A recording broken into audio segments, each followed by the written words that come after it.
Hello, happy Monday, everyone. Hope you're getting your work done and you are trying to find some sort of routine in all of this. So, I'm going to be reading chapter 36 from The War That Saved My Life.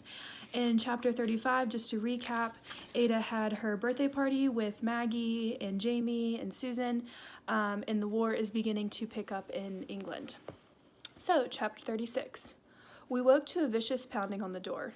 Jamie clutched me. Invasion? He whispered. My heart thumped in my ears. Should we hide? I was ready to push Jamie under the bed when I heard Lady Thornton yell from downstairs. Susan, get up! We need you! We need everyone! While Susan flung on her WVS uniform, I clambered down the stairs. Lady Thornton stood in the open doorway, breathing hard as though she'd been running, even though her automobile was waiting in the drive. What's happened? I asked. A ship just docked in the village, Lady Thornton said, full of soldiers from Dunkirk, and they were strafed on their way across the channel, she yelled up the stairs. Susan! Coming! Susan hustled down, stuffing her hair beneath her WVS cap. She paused in the doorway and put her hand on my cheek. You'll be okay? She asked. Both of you? Yes, I said. I put my arm around Jamie and we watched Lady Thornton reverse her car in a whirl of dust. It's not an invasion, I said. Jamie looked up at me. Strafed, he said. Strafed meant shot at from above by an airplane. I took a deep breath. Yes, I said. We'd listened with dread to the radio the night before. The British Army had retreated so far that it was now trapped against the ocean near a French port called Dunkirk. The water was so shallow near the beach that the Royal Navy, trying to rescue the soldiers, couldn't bring big ships close. The man on the radio had asked anyone with a small boat, one that could go close to shore, to loan it to the Navy for getting the men away. I'd seen our village's fishing boats. They could maybe carry a dozen men. I tried to imagine 370,000 men climbing onto boats a dozen at a time. It couldn't happen. There would never be enough boats. If the Germans were strafing them, they would all die. I'll make breakfast, I said, putting on a cheerful face for Jamie's sake. I'm not hungry, he said. I'll make sausages. This brought a smile. The sausages tasted odd. War sausages. Mostly oatmeal, I thought, but didn't say. I wondered what sort of meat was actually in them. We did the dishes and got dressed. We could hear planes taking off from the airfield, one after another. Dozens of planes. We went outside to watch them. They flew out toward the ocean and didn't come back. I want to go talk to the pilots, Jamie said. Not today, I told him. They're busy. He nodded. They're strafing the Germans. We stood watching the planes for a little while. I itched to be useful, like Susan. I knew I could do something. Jamie looked at me piteously. We can't just stay here, he said. No. Suddenly I knew what we would do. You're going to go to Fred's, I said. You'll help him in my place. I'm going to go to the village. Jamie started to protest, but I cut him off. I'm a junior WVS member, I said, making it up on the spot. Lady Thornton expects me to do my duty like a soldier. I expect you to do yours. Jamie's eyes widened. He nodded. And you'll stay with Fred until Susan or I come for you, I said. He's to feed you, and if we don't come tonight, you're to sleep there. Tell him I said so. Jamie nodded. Can I take Butter? Of course. He rode Butter around the field often enough. I helped him saddle and bridle the pony. After that, I put on my sky blue dress. I plaited my own hair. I stuffed a pillowcase full of the cloth scraps Susan was supposed to be sewing into bandages, and I took my crutches and set off for town. I saw the newsreels later. They didn't upset me, not when I'd already helped Dunkirk soldiers firsthand. But those newsreels showed a lie. In them, the soldiers evacuating Dunkirk looked tired but happy. Under their tin hats, their faces were dirty, but their eyes shone bright. They grinned and waved and gave thumbs up to the camera. Stalwart British fighters, heroic and grateful to be home. Maybe there were soldiers like that somewhere. The ones in our village were shot, dead, or dying. Others were sick from the long, terrible retreat, the days without food or water. The men on the first ship who could walk had carried their severely injured comrades into the town hall, the place I'd stood on evacuation day, waiting for someone to choose me. When I got to town, I saw a woman in a WVS uniform go inside the hall. I followed, pushing open the door. I gagged. The smell of blood hung across the room like a heavy iron fog, but worse than that, people don't tell you, they don't write about it, and they don't put it in the newsreels. When men are horribly injured, they lose control of their bowels. They mess themselves the way babies do. The stench made my eyes water and my stomach churn. The whole room was filled with wounded men on stretchers. I saw Dr. Graham working among Army medics in the WVS. I saw Lady Thornton, her face streaked with blood. I saw Susan, who looked up and saw me. "Get out of here," she barked. Already I could see what some of the women were doing, peeling away the soldiers' pants and cleaning their naked backsides. They wouldn't want me helping with that. I nodded to Susan and slipped back outside. The street was full of less injured men. Townspeople directed them into the pub, the library, any building with open space. Men stumbled, collapsed, cried. "Miss," said one, looking up at me. He sat on the curb with a blood-soaked leg held stiff in front of him. "Water?" I went into the pub. It was full of soldiers and people from the village. If anyone noticed me, they didn't care. I tossed my crutches and pillowcase behind the bar, found a pitcher and filled it, grabbed a mug, limped to the street, and gave the water to the soldier.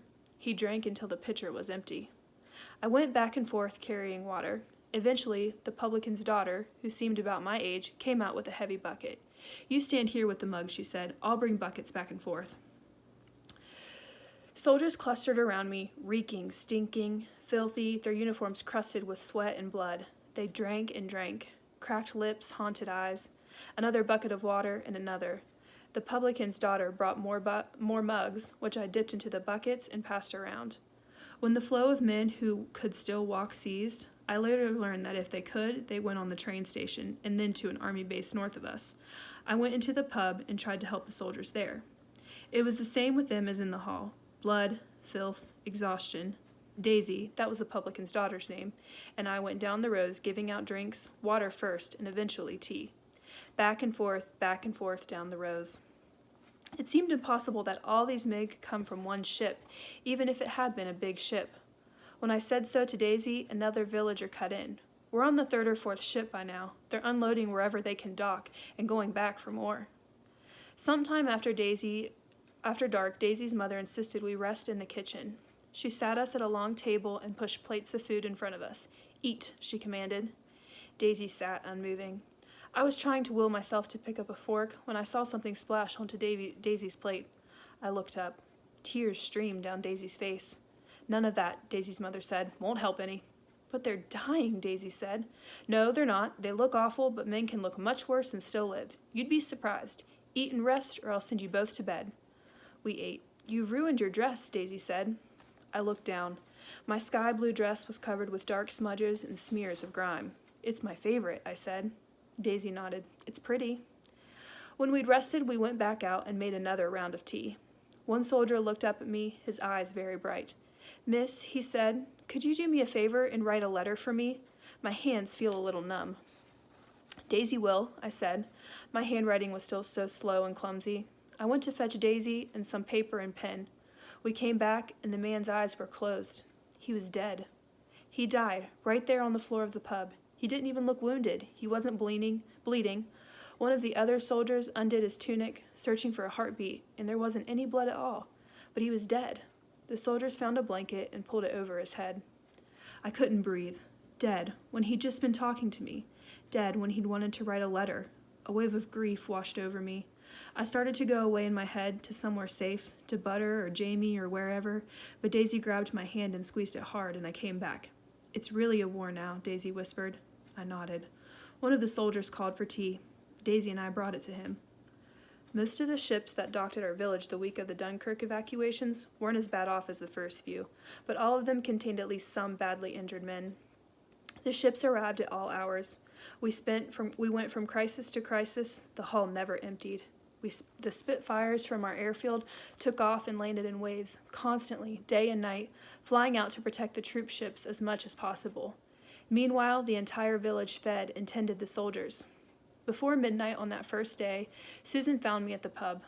Daisy's mother told her what we'd been doing. Reluctantly, Susan allowed me to stay in the village.